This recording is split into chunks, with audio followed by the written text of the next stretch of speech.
안녕하세요. 안녕하세요. 반갑습니다. 반갑습니다. 성도님 사랑합니다. 사랑합니다. 1월 중순이 또 지나가고 있습니다. 2021년 시작한 지가 얼마 안 된 것 같은데 벌써 3주째가 되었습니다. 코로나의 상황이 그래도 어느 정도는 누그러지고 있고 조금씩 약해지고 있는 느낌이 있어서 그나마 다행이라는 생각이 들긴 합니다. 하지만 아직도 비대면으로 모이고 있는 아쉬움이 있고 또 모임을 갖는 것 자체에 대한 부담이 성도들에게도 없지 않아 있는 것이 사실입니다. 우리의 믿음을 다시 한번 점검하고 또 우리의 중심이 하나님 앞에서 예수 그리스도의 십자가 앞에서 어떠한 자세로 서야 할지 다시 한번 우리 마음을 다잡는 또 마음을 새롭게 하는 계기가 되었으면 좋겠습니다. 오늘 이 시간엔 지난주 말씀에 이어서 로마서 말씀을 이어나가도록 하겠습니다. 오늘은 로마서 14장이 되겠습니다. 성경을 가지고 계신 성도님들은 로마서 14장을 함께 펴주시면 좋겠습니다.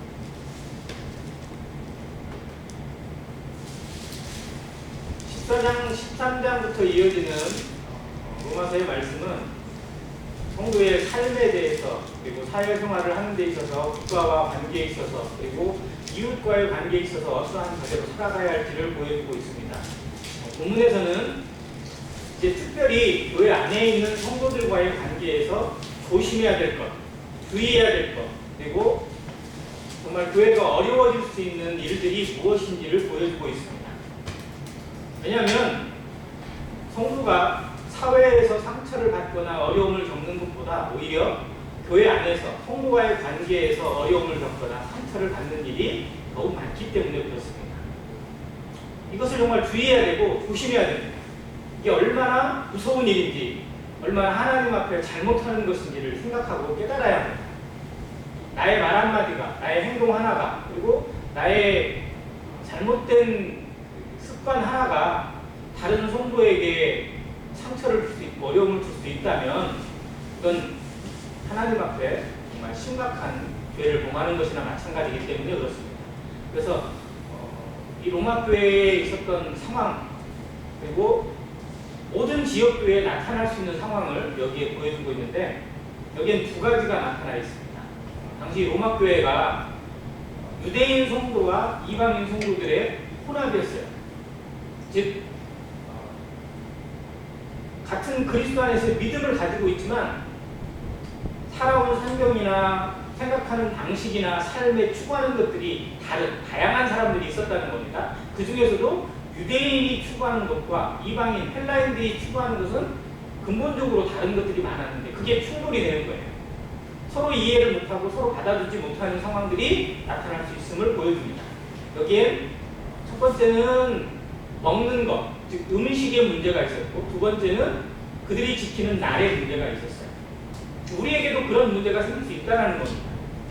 내가 살아온 방식이나 또 생각하는 것들이 다른 사람하고 다를 수 있어요. 이것을 서로 절충하고 조합하지 못하면 오히려 상대방을 공격하거나 비판하거나 판단하는 잘못된 일이 나타날 수 있음을 여기서 보게 됩니다. 1절부터 3절까지 먼저 말씀을 읽겠습니다. 믿음이 연약한 자를 너희가 받되 그의 의견을 비판하지 말라. 어떤 사람은 모든 것을 먹을 만한 믿음이 있고 믿음이 연약한 자는 채소만 먹느니라. 먹는 자는 먹지 않는 자를 업신여기지 말고 먹지 않는 자는 먹는 자를 비판하지 말라. 이는 하나님이 그를 받으셨음이라. 여기 아주 중요한 단어가 나오는데 중요한 말씀이 나오는데 뭐냐면 3절 마지막에 있는 이는 하나님이 그를 받으셨음이니. 성도는 하나님의 자녀는 하나님이 세우신 하나님의 보물입니다. 하나님의 형상대로 하나님의 사랑과 생명을 입은 하나님의 소유입니다. 하나님의 형체를 회복하고 하나님의 영광과 그 나라를 위해서 부르심받은 하나님의 보물입니다. 이거를 마음에 기억하지 못하고 함부로 생각하는 것은 하나님을 반역하는 거고 하나님을 대적하는 것입니다. 이는 그가 하나님이 그를 받으셨습니다. 하나님이 그를 품으셨고 그를 받으시고 그를 세우시고 그에게 하나님의 사랑과 생명을 주셔서 하나님의 이름으로 살게 하신 것입니다. 이걸 먼저 인정하라는 겁니다. 그가 나와 생각이 다르고 의견이 다르고 또 분별이 다르다고 해서 이상하게 생각하거나 판단하거나 비판하지 말라는 겁니다. 성도라면 이 자세를 지켜야 합니다. 이것이 하나님의 몸된 교회를 지켜가는 가장 중요한 원칙 중에 하나입니다. 왜냐하면 우리는 다양한 사람들이 어릴 때 환경도 다르고 가정 환경도 다르고 또 생각하고 있는 가치관이나 추구하는 것도 다릅니다. 습관이 달라요. 그러다 보니까 어떠한 일이 주어졌을 때 그것을 바라보는 시각도 다를 수 있어요. 어떤 사람은 무슨 일이 주어졌을 때 그냥 대수롭지 않게 여길 수 있어요. 그렇구나 라고 생각할 수 있는데 어떤 사람은 심각하게 받아들이기도 합니다. 그것에 대해서 되게 고민도 할 수 있고 되게 어려움을 갖고 그 문제를 들여다볼 수 있어요. 무슨 말 한마디를 들을 때도 저 같은 사람은 그냥 또 어떤 말을 들어도 그냥 쉽게 그냥 지나가거나 이렇게 돼요. 많이 안 남아요. 근데 어떤 사람은 그 말이 평생토록 마음에 남을 수도 있어요. 그렇다고 해서 그 사람을 저 사람은 왜 저래? 라고 판단하거나 이상하게 바라볼 필요는 없다는 거예요. 왜? 그 사람도 하나님이 필요하셔서 하나님의 나라를 위해서 받으신 거고 나도 하나님이 세우신 거고 그래서 하나님의 뜻을 분별하고 하나님의 마음을 배우는 과정으로 그 성도를, 그 형제 자매를 바라볼 때 저런 사람도 하나님이 사랑하시고 저렇게 해서 하나님의 교회가 하나님의 이 몸인 교회가 이끌어져 가는구나라고 인정하게 되는 것이지 다 나 같으면 다 나와 의견이 똑같고 전부 다 나 같은 성격이면 정말 일이 잘 만들어질 것 같으세요? 그렇지 않다는 겁니다. 하나님의 나라, 하나님의 교회라는 사실을 염두에 두고 그 사람을 가지라는 겁니다. 자, 여기에 먹는 것을 얘기했는데요. 어떤 사람은 모든 것을 먹을 만한 믿음이 있고 어떤 사람은 채소만 먹습니다. 여기엔 고기 문제가 나와요. 고기를 못 먹는 성도가 있어요. 유대인들은 특히 고기에 대해서는 먹는 것에 대해서 아주 철저합니다. 먹을 수 있는 것과 먹을 수 없는 것이 완전히 구분되어 있어요. 율법에 정해져 있어요. 그런데 율법을 추월한 하나님의 믿음을 통해서 그리스도의 신앙을 통해서 구원받은 성도, 그 교회의 성도이긴 하지만 그들의 바탕이 유대인이고 그들의 삶의 방식이 유대인 방식과 율법을 따라왔던 그들이 그걸 한꺼번에 깨뜨리고 한꺼번에 벗어날 수는 없어요. 반면에 이방인들은 그런 것에 전혀 개의치 않고 그냥 어떻게 보면 먹고 싶은 대로 먹고 하고 싶은 대로 하고 살아왔어요. 그런 사람들한테 이제 하나님의 교회에 있으니까 이건 되고 이건 안 되고 이렇게 정할 수도 없다는 겁니다. 그래서 이제 그 안에서 문제가 생긴 게 뭐냐면 고기를 먹는 문제가 생긴 거예요. 나중에 이제 고린도서에 가보면 이 문제가 어떻게 되냐면 우상의 제물에 대한 문제로까지 번지게 돼요. 즉 고린도라는 도시가 우상 숭배가 아주 극심했던 도시예요. 그러다 보니까 그 우상 숭배에 사용되는 즉 신전이나 그의 회당이나 뭐 이런 것에 제사를 드리는 음식이 그냥 없어지는 게 아니고 어디로 되냐면 시장을 통해서 다시 들어와요. 그러면 성도들이 그걸 먹는 거예요. 그러면 그것이 우상의 제물이나 우상의 그 바쳐진 것에 내가 참여하고 내가 먹게 되는 거라고 생각이 되면 상처를 받을 수 있잖아요. 그런 성도들도 있었고 그것에 개의치 않고 그냥 막 하는 사람들도 있었다는 거예요. 그런 다양한 우리 성도들 가운데도 그런 분도 있어요. 제사를 조상들에게 제사를 드리거나 끝나고 나면 그 차리는 음식을 먹는 것을 흔히 음복이라고 얘기하잖아요. 그러면 성도는 음복을 하는 게 좋아요? 안 하는 게 좋아요? 이걸 가지고 싸우는 사람도 있더라고요. 아주 심각하게 싸워요. 그건 절대적으로 먹으면 안 된다. 뭔 상관이냐, 그냥 음식이다. 과일을 먹는 거나 뭐가 차이냐 이렇게 생각. 즉 이런 문제가 나올 수 있다는 거예요. 즉 로마 교회에 지금 그런 문제가 생겼어요.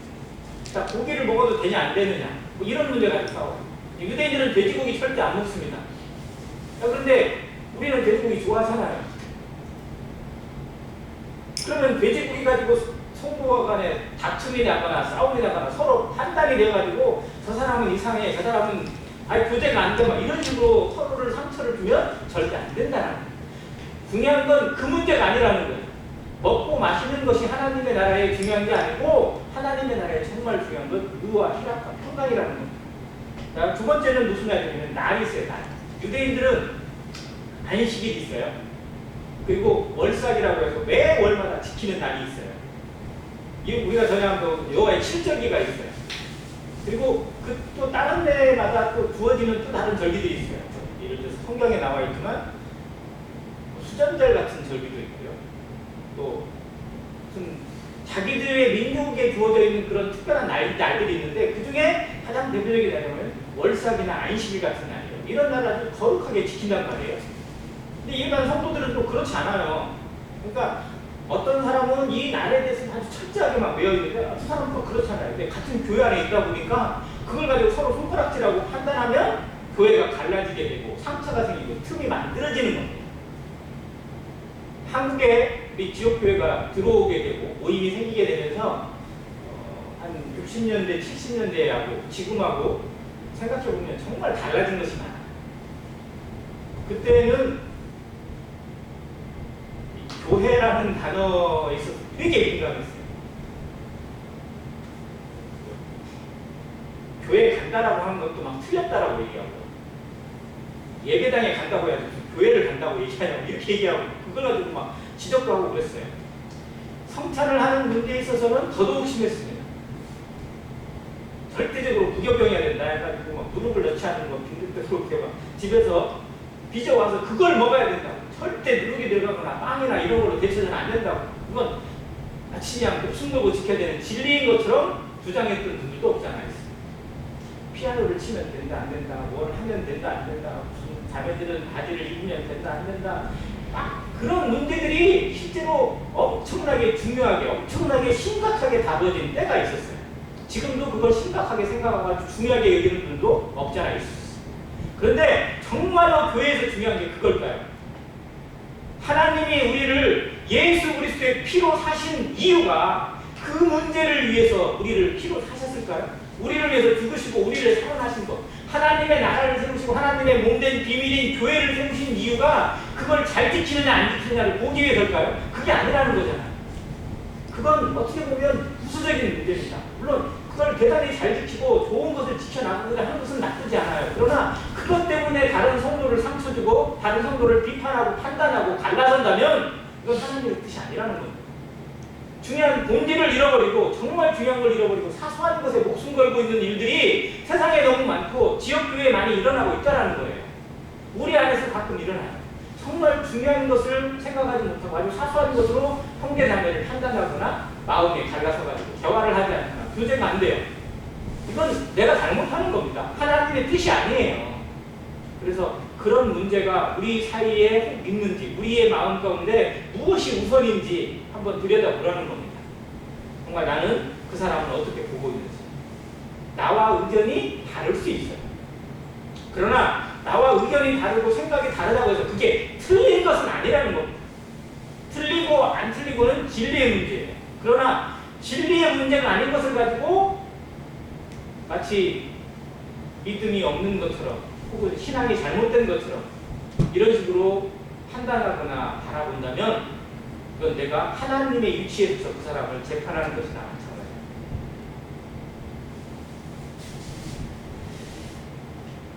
자, 6절에 나를 중히 여기는 자도 주를 위하여 중히 여기고 먹는 자도 주를 위하여 먹으니 이는 하나님께 감사함이요 먹지 않는 자도 주를 위하여 먹지 아니하며 하나님께 감사하느니라. 자, 모든 성도는요 기본적으로 하나님께 대한 감사, 하나님께 대한 경배가 담겨져 있습니다. 하나님이 그걸 받으시는 거예요.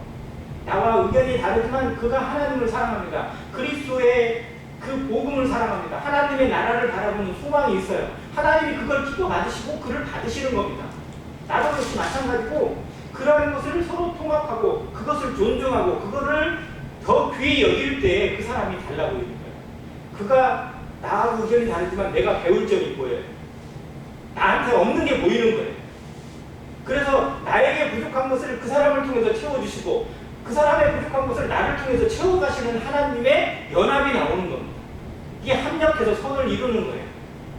이게 교회라는 겁니다. 그래서 교회는 다양한 지체가 있어요.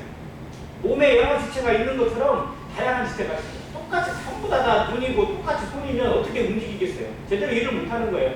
손과 눈과 발과 또 각종의 기능들을 가지고 있는 다양한 지체가 존재하는 겁니다. 그래야 진정한 몸이 되고 지어야 진정한 에너지를 발산하고 운동을 하고 일을 하고 열매를 나타낼 수 있어요. 교회는 다양성을 인정해야 됩니다.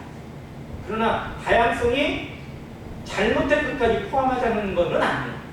진리냐 아니냐, 정말 하나님의 뜻에 합한 것이냐 잘못된 것이냐는 구분해야 되고 분별해야 되지만 사소한 것으로 분란을 일으키거나 판단하거나 비판해서는 안 된다는 사실. 이 선을 지켜가는 거예요. 이거를 지켜가고 이걸 인정하고 받아들이는, 이렇게 지혜롭게 생각하고 하나님의 뜻을 분별하고자 하는 그 마음이 나타날 때 정말로 교회는 그리스도의 영역 안에서, 성령의 능력 안에서, 하나님의 말씀 안에서 자라는 게 그걸 이 말씀에서 보여주고 있고, 7절부터 8절에 결론적인 말씀인데요. 우리 중에 누구든지 자기를 위하여 사는 자가 없고 자기를 위하여 죽는 자도 없도다. 우리가 살아도 주를 위하여 살고 죽어도 주를 위하여 죽나니 그러므로 사나 죽으나 우리가 다 누구의 것이라고요? 주의 것이다. 우리가 다 주님의 소유예요. 주님의 생명입니다. 주님의 것이에요. 내 것이 아니라는 거예요. 내가 소중한 것처럼, 내 인생이 소중하고 내게 있는 것이 소중한 것처럼 그에게도 하나님의 소유가 있고 하나님의 영역이 있고 하나님의 뜻이 담겨 있음을 인정하고 바라볼 때 귀하게 여겨져요. 귀하게 보이는 거예요. 그냥 사람으로 보기 시작하면 한도 끝도 없어요. 이것이 성도의 시각에서 회복해야 될 거예요. 성도가 다른 성도를 바라볼 때 나하고 생각이 다르고 또 내가 생각하는 믿음의 분량과 다른 성도, 연약하고 또 어떤 면에서 좀 아쉬움이 남는 성도를 바라볼 때도 이 마음을 우리가 지켜내지 못하면 온전히 받을 수가 없어요. 그래서 내 마음에 들어가는 판단이 먼저 일어나고 육신적인 생각이나 잘못된 것들이 일어날 때 이걸 제어를 하지 못해요. 그래서 계속 사이가 갈라지게 되고 멀어지게 됩니다. 그러니까 이건 정말 하나님의 뜻이 아니라는 거예요. 우리를 한 몸으로 부르시고 한 교회의 이름 안에서, 한 지역교회 안에서 하나님을 섬기게 하신 하나님의 뜻을 생각하면 그에게 있는 것들에 중에 하나님의 뜻을 바라야 돼요. 하나님의 마음을 봐야 됩니다. 하나님이 그를 왜 우리 곁에, 왜 내 곁에 두셨는지를 생각해야 돼요. 그래서 그의 장점을 바라보고 그에게 있는 유익한 것들을 바라보고 그것을 하나님 앞에 감사하고 그리고 또 그에게 격려할 수 있는 그러한 자세가 성도에게 정말 반드시 필요합니다. 이것이 진정한 성도의 교제라는 거예요. 자, 이제 몇개 보면 두려운 말씀이 나오는데요. 10절부터 내가 어찌하여 내 형제를 비판하느냐, 어찌하여 내 형제를 억신 여기느냐, 우리가 다 하나님의 심판대 앞에 서리라. 기록되었으되 주께서 이르시되 내가 사람령이 모든 무릎이 내게 꿇을 것이요 모든 혀가 하나님께 자백하리라 하였느니라. 이러므로 우리 각 사람이 자기 일을 하나님께 직고하리라.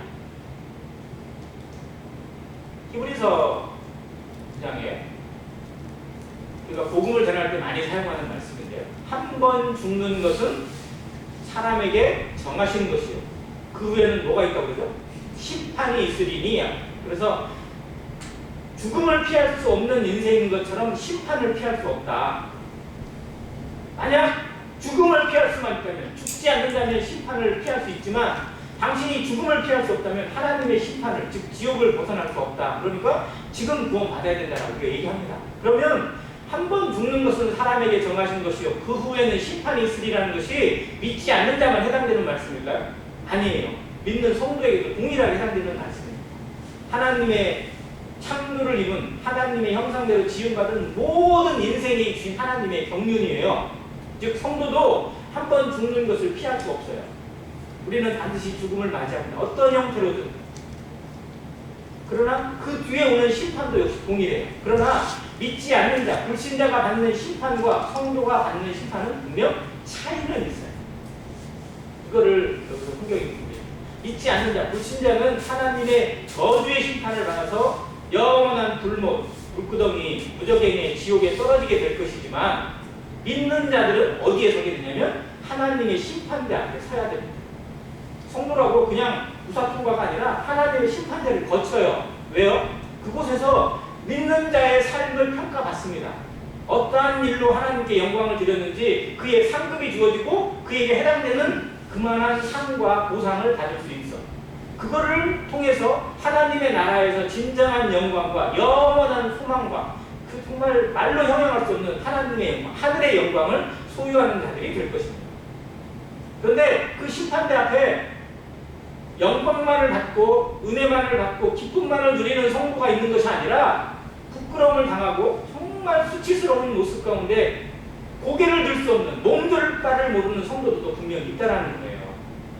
이것이 심판대.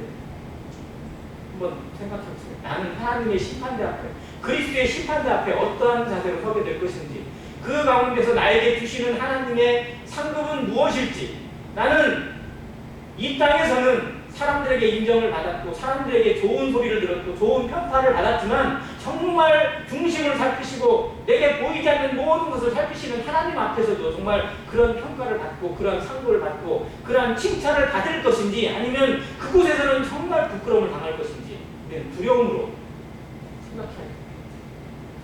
이 말씀은 무서운 말씀이에요. 구원 받았으니까 다가 아니라 구원 받았으니까 제대로 살아야 됩니다. 구원 받았으니까 하나님 앞에 제대로 된 삶으로 하나님의 이름으로 살아야 된다는 거예요. 구원받기 전에는 아예 그 가치가 없으니까 어떻게 살았든지 그게 어떻게 보면 당연한 거지만 이제 정말 알았잖아요. 이제 깨달았잖아요. 이제 그 은혜를 붙잡았잖아요. 이제 정말 무슨 일이 길인지, 무엇이 인생인지, 무엇이 내가 사는 목적인 일을 바라봤잖아요. 알게 됐잖아요. 그러면 정말 제대로 된 삶으로 하나님의 뜻을 구하고 하나님의 나라와 그 영광을 위해서, 그리고 사람들에게 하나님의 빛과 소금이 되기 위해서, 그리스도의 향기를 전하는 복음의 전도자가 되기 위해서, 그리고 그 일에 동역하는 나가 되기 위해서 우리의 삶을 살아내야 될 책임이 있다는 겁니다. 성령이 그 일을 도우시고 하나님의 말씀과 기도가 우리 그 일을 가게 하는 에너지가 되고 원동력이 되고 있어요. 내게 모든 역량을 준비되어 있고 하나님의 뜻이 세워져 있습니다.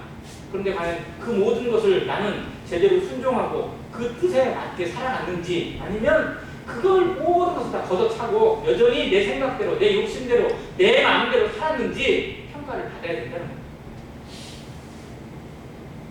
오늘이라고 하는 시간이 하나님의 뜻에 어떻게 살았는지, 어떤 마음으로 살아가고 있는지, 그리고 하나님의 마음을 얼마나 헤아렸는지를 바라보는 기회라고 여겨집니다.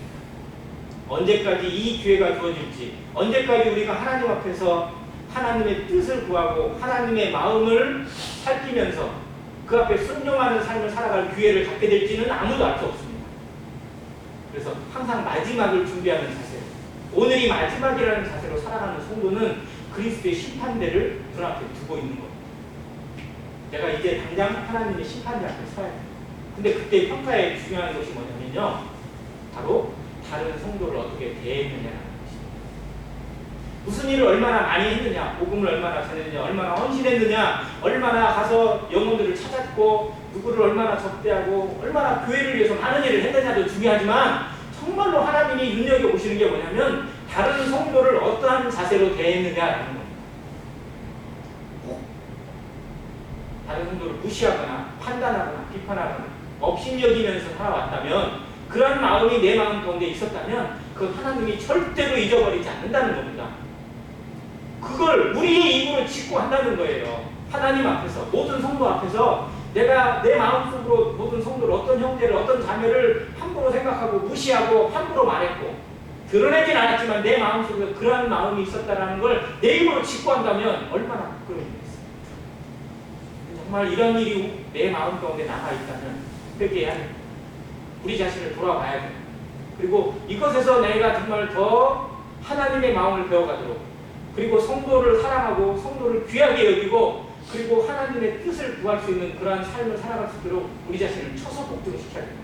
내 마음을 다스려 주시기를, 내 입술을 다스려 주시기를 하나님께 기도하고, 하나님의 뜻으로 세운, 하나님의 생명과 그리스도의 생명으로 세우신 그 성도, 그 지체를 나도 정말 그리스도의 마음으로, 하나님의 마음으로 귀하게 여길 수 있도록 보게 해달라고 기도해야 됩니다.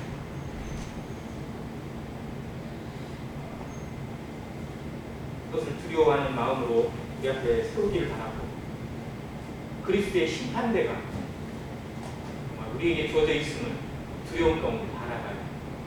물론 그 자리가 우리를 닦아내리기 위해서, 또 비판하기 위해서, 또 부끄러움을 주시기 위해서 만든 자리는 결코 아니에요. 그 자리는 분명히 상을 위해서 주신 자리입니다. 왜냐하면 하나님의 사람, 하나님의 뜻대로 부르심을 받은 사람에게는요, 하나님의 영광을 위해서, 성도를 위해서, 복음을 위해서 냉수 한 그릇도 그 상을 잃어버리지 않는다고 말씀하셨어요.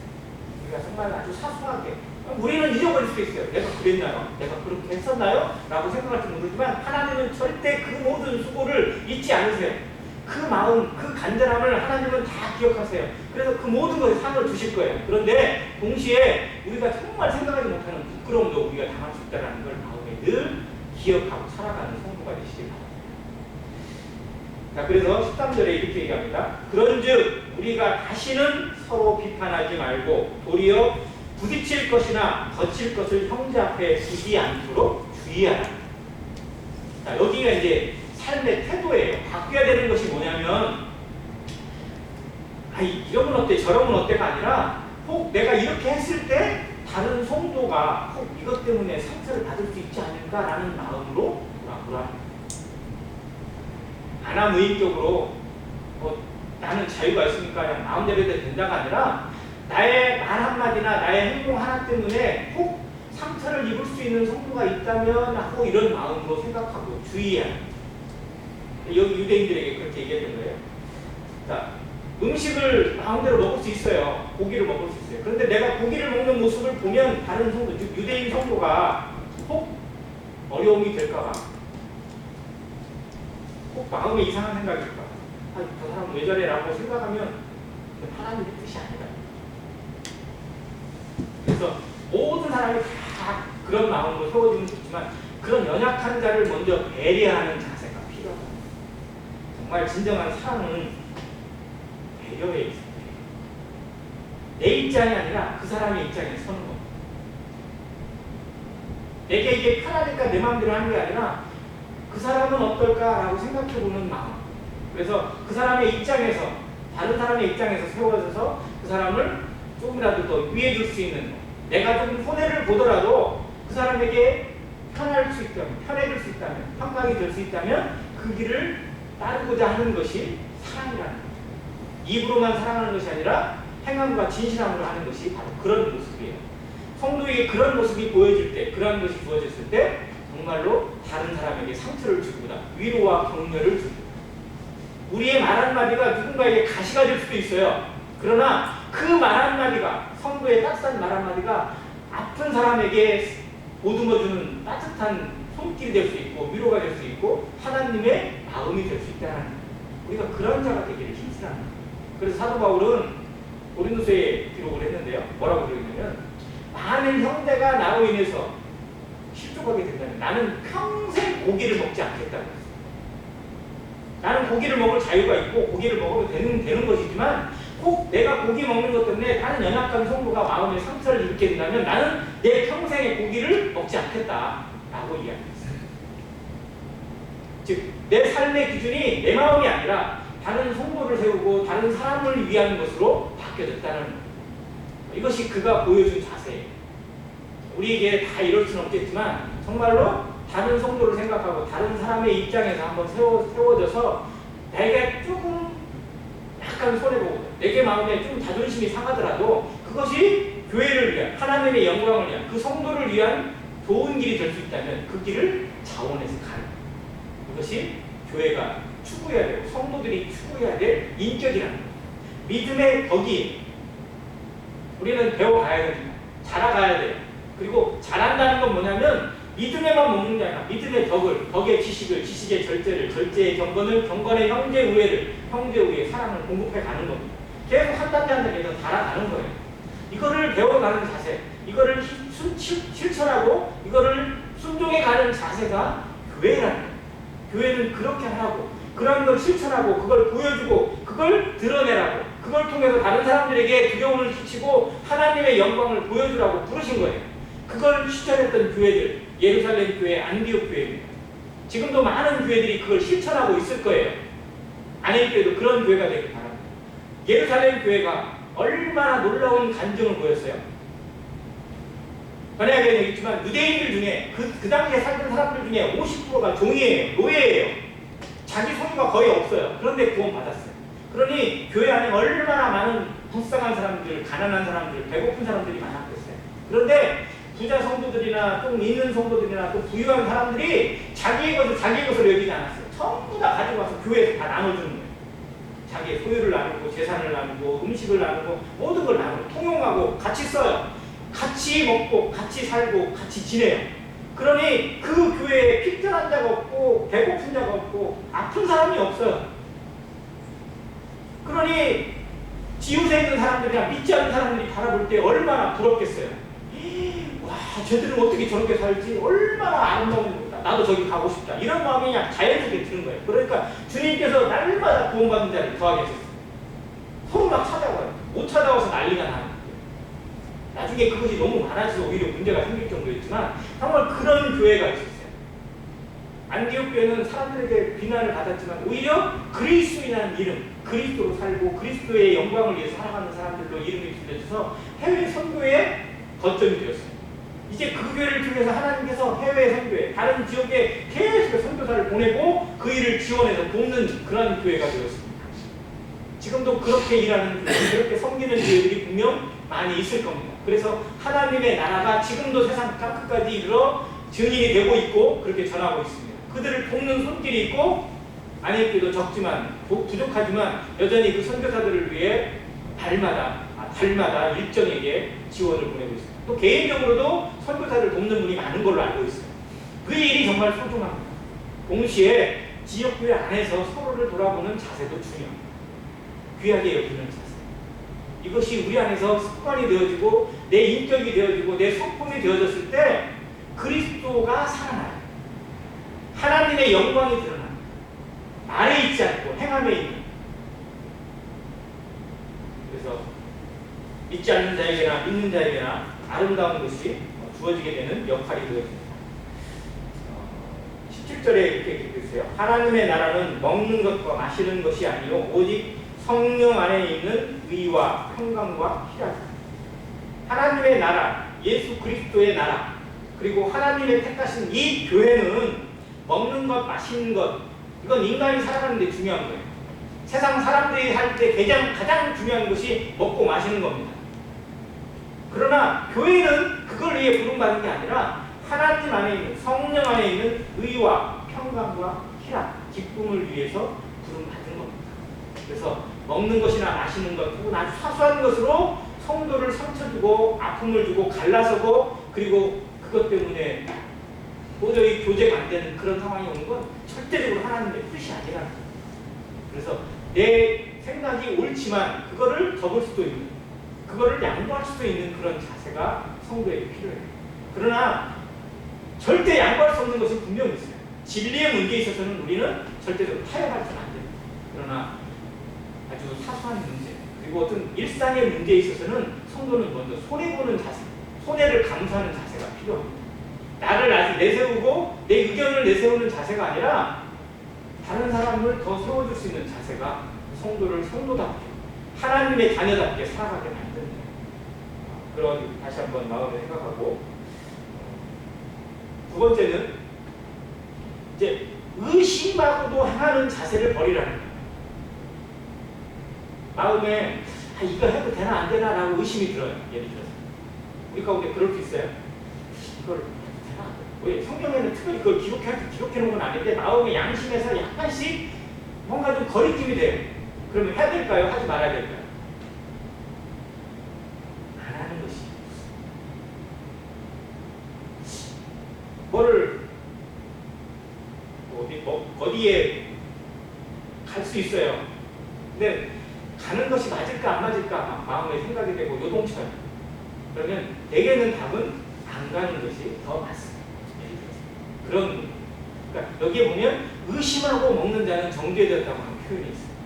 이걸 먹어도 되나 안 먹어도 되나, 옆 사람 보니까 먹어요. 그런데 자기 마음에서는 계속 이거 먹으면 안 될 것 같은데 마음이 들어요. 근데 옆 사람이 먹으니까 나도 먹어야지 라고 먹어요. 그럼 이 사람은 분명히 정죄가 돼요. 믿음으로 행하지 않은 것이 죄라는 표현이 그 표현입니다. 정말 우리 가운데 확신이 되는 것들, 하나님의 뜻을 분별하고 확신되는 것에 대해서 행하라는 겁니다. 그것이 주어지지 않을 때는 잠시 양보해두고 밀어두는 것이 차라리 지혜로워요. 아무튼 이러한 자세가 성도를 서로 판단하지 않고 비판하지 않고 갈라서지 않도록, 즉 그리스도가 하나 되게 하신 것, 성령이 하나 되신 것을 힘써 지켜가는 비결이 여기 안에 있습니다. 그래서 크게는 두 가지예요. 말입니다. 첫째는 말이에요. 교회의 많은 상처들, 아니 거의 대부분의 상처는 말에서 주어져요. 말로 상처 주고 말로 상처 받습니다. 그리고 정말로 비밀 중에 하나는 뭐냐면요, 다들 나는 상처를 주지 않았는데 상처를 받았다고 생각을 해요. 진짜 그럴까요? 내가 누구에게 상처를 준 것은 잘 기억이 안 나요. 근데 누군가로부터 상처 받은 것은 절대 잊어버리지 않아요. 그래서 대부분 다 물어봐요. 설문조사를 진짜 했어요. 교회를 통해서. 누군가에게, 특히 교회 성도들에게 상처를 받은 경험이 있는 사람은 하고 그랬더니 몇 프로가 손을 들었을까요? 상처를 받아본 적이 있는 분. 그랬더니 99%가 손을 들었어요. 한 사람은 아마 받았는데도 그냥 마지 못해서 손을 안 들었을 거예요. 99%가 상처를 받았대요. 그런데 다시 거꾸로 질문했어요. 누군가에게 상처를 준 기억이 있습니까? 라고 질문했어요. 그랬더니 몇 프로가 나는 상처를 준 적이 있다고 했을까요? 10%가 안 돼요. 설문조사 결과입니다. 그러니까 준 사람은 10%가 안 줬어요. 그런데 받기는 100%가 맞았어요. 진짜 그게 맞을지요? 우리 한번 돌아보세요. 나도 상처를 받았다고 생각하지 누군가에게 줬다고는 별로 생각 안 해요. 그러나 정말로 나도 모르는 사이에 주고 있다는 사실, 이거를 마음에 늘 기억하고 우리 가운데 두려움이 있기를, 그래서 나의 언행과 나의 시선 하나와 나의 행동 하나가 누군가에게 상처가 될 수 있고 누군가에게 아픔이 될 수도 있다는 사실을 생각하고, 정말 하나님께서 내 입에 자물쇠를 채워주시고 내 삶에 그리스도의 마음을 배우게 하시고 성령의 충만을 통해서 이루어지는 하나님의 그릇이, 하나님의 도구가 되도록 우리를 쳐서 복종시킬 필요가 있습니다. 이것이 성도가 성도답게 사는 비결입니다. 그래서 이거를 지켜가는 비결이 어디에 있느냐? 날마다 마음을 새롭게 해야 돼요. 날마다 새로워져야 돼요. 매일 이걸 반복해야 돼요. 말씀으로. 그래서 말씀이 충만히 이루어질 때 성령의 충만이 이루어지고, 성령의 충만했을 때 육신이 제해져요. 육신의 생각들이 빠져나가고 육신의 생각들이 사라집니다. 그걸 죽일 수 있어요. 그러나 내 의지로 이걸 죽일 수는 없습니다. 뭐 안 해야지, 뭐 잘해야지, 뭐 어떻게 해야지 라고 아무리 결심한들 그냥 무너져요. 그래서 우리의 마음을 새롭게 하는 비결, 로마서 12장 1절 2절에 해주는 말씀처럼 날마다 마음을 새롭게 함으로 변화를 받아야 돼요. 그래서 하나님의 뜻을 분별해야 됩니다. 그래야 성령이 우리 안에서 충만하게 역사 이루어지는 것을 보게 돼요. 이 성령의 충만함을 통해서 내 안에 말씀이 충만하고 기도가 충만하고 그리고 은혜가 충만되어질 때 평강이 나타나고, 그 평강이 다른 사람들에게 평강을 끼쳐요. 소금이 되고 향기가 되는 거예요. 근데 내게 그게 없는데 그걸 쥐어 짜낸들 나오겠냐고. 그래서 우리 자신이 은혜로 채워지고 성령으로 채워졌을 때에 이게 자연스럽게 발산이 되어지는 향기가 됩니다. 이거를 배워가는 교회, 이걸 배워가는 성도가 되어져서 하나님의 심판대 앞에 섰을 때, 그리스도의 심판대 앞에 섰을 때 잘 알거나 착하고 충성된 종이라고 칭찬합니다. 그래서 그 이상의 상급을 받고 그 아름다운 영광을 하나님의 나라에서 누리는 안의 교회 성도가 되시기를